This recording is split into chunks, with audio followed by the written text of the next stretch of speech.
Hello, I'm Daniela. In today's video, I wanted to show you my process for creating, well, ugly art. It's not so much the process, and it's not so much that I go in there with the intention of creating ugly art. It's the freedom to create something, and it may be ugly, although it may be nice as well. Now, there's some value in creating art. As artists, we know the feeling of when we create something that we love, or something that we even like. Well, it's the equivalent of winning a race or winning a game. It's a thrill, and that's what keeps us creating. It's that process and that feeling we get from knowing we've accomplished what we've set out to do.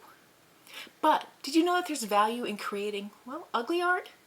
I know, it sounds counterproductive, but hear me out and tell me what you think. When we create art, we all know that we don't always create a thing of beauty. There are times in the process where we fail, or we make mistakes. It might not even be complete failure.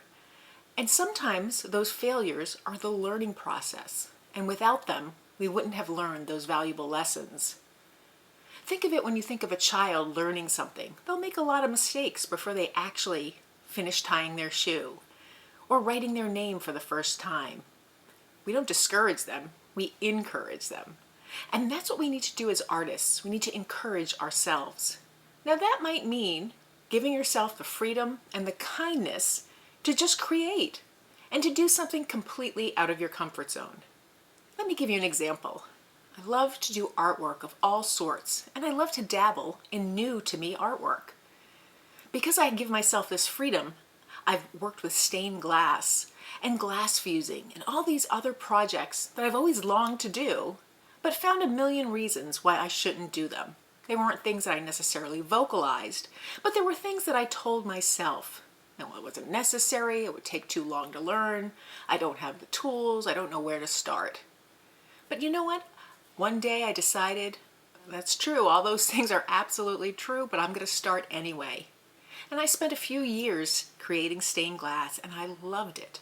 And that's the same dance that I learned to do with different things that I like to create. Different players, different music, different dances, but I learned them all. And it's exciting. There are a lot of mistakes. If I have the strength to keep going through that ugly art and those mistakes, I can usually find something that I really love. In this example, I went to the library and found a book for Chinese brush painting. Now, I've always loved Chinese artwork and the brush painting, but I've never done it myself. I've seen lots of art in museums and in books, and even in people's homes. And I loved it. It was elegant, it was simple, but yet it was very powerful. So I checked out the book. So the book was not only filled with beautiful artwork, but it was instructional. Now, I wasn't quite convinced that I'd bring the book home and work on it, but I decided that's exactly what I would do. So I went through the book, I read it from cover to cover, maybe 2 or 3 times. And then I decided, well, it really was too much work for me.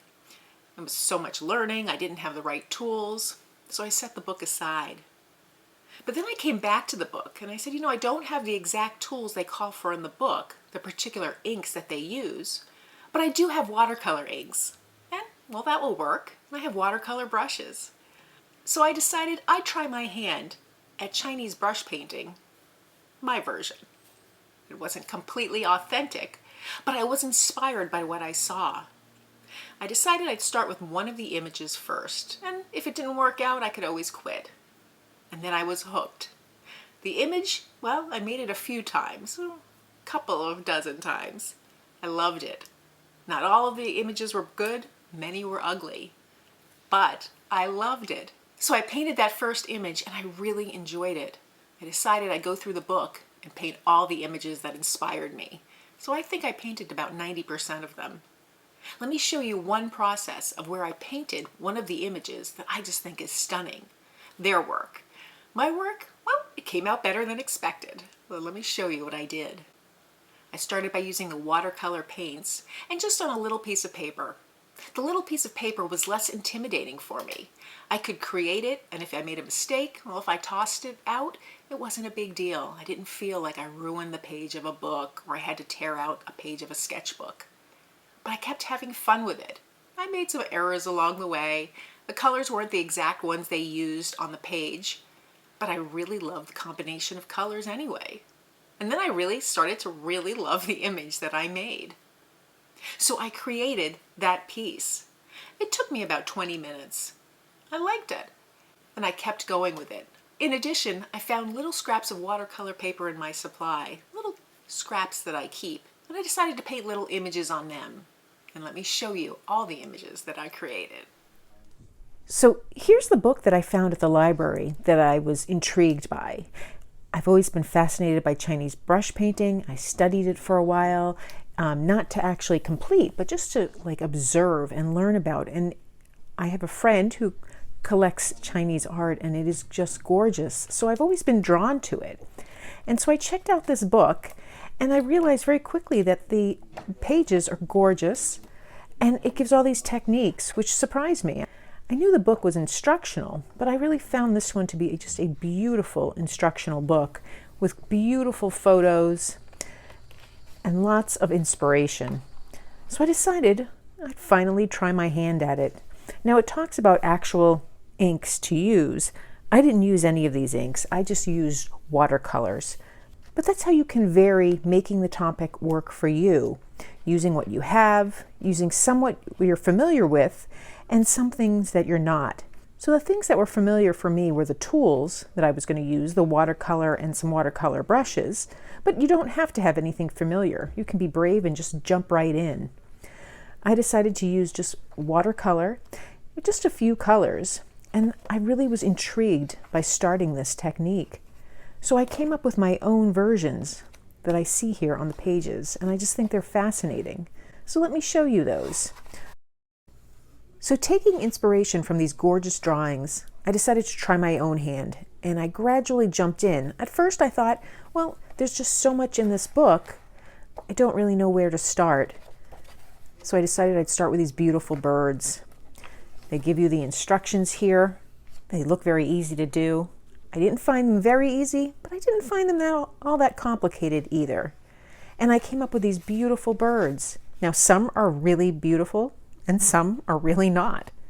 But I kept with it because I was fascinated and I just thought it was really great. I used my paper, I just folded it in half. My intention was to create a little book. And I continued making various images that I saw in the book.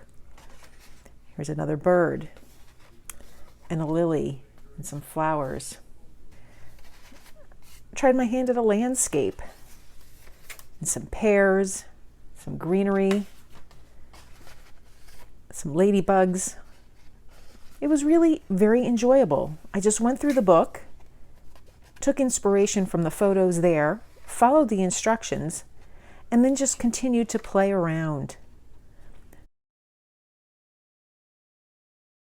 This book that I made is full of a little bit of everything. Little frogs and creatures. I have the front as well as the back. I just wanted to use as much of the paper as I could.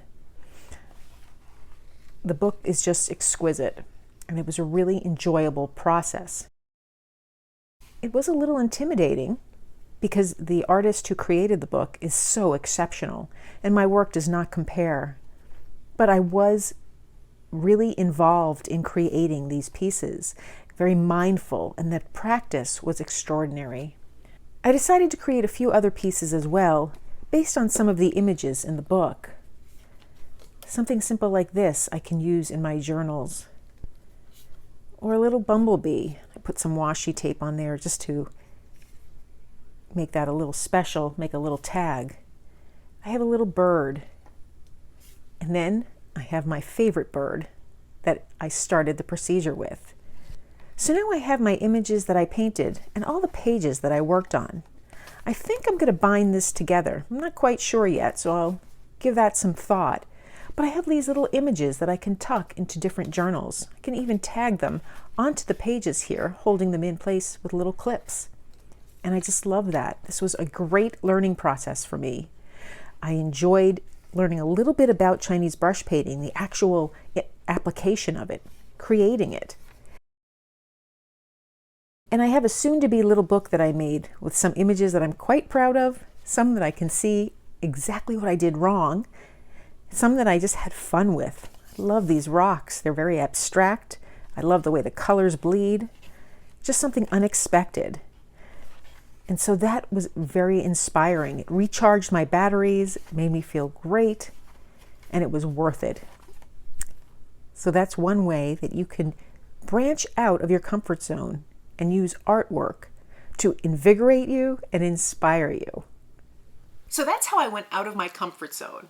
I'm sharing this process with you because not all of your work has to be pristine and perfect. In fact, it can be perfectly imperfect. And that's one way to be inspired by things you see. Embrace them. Step out of your comfort zone and be brave. Give it a try. What's the worst that could happen? You're not happy with the results and you feel like you lost time? Well, that could be an outcome, and you have to face that. But you could also feel like, wow, I really enjoyed that. And I learned something. I learned something about myself.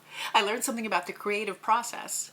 I recharged my batteries because I was doing something completely different and I had no expectations for it. So if you can afford yourself that luxury, that gift to yourself of time and the so what attitude. So what if it doesn't work? But so what if it does? If you've enjoyed this video, please give it a thumbs up and be sure to subscribe. Do you have any moments like that where you work on art without any expectations? Do you find it freeing? Comment below. And thank you for joining me today.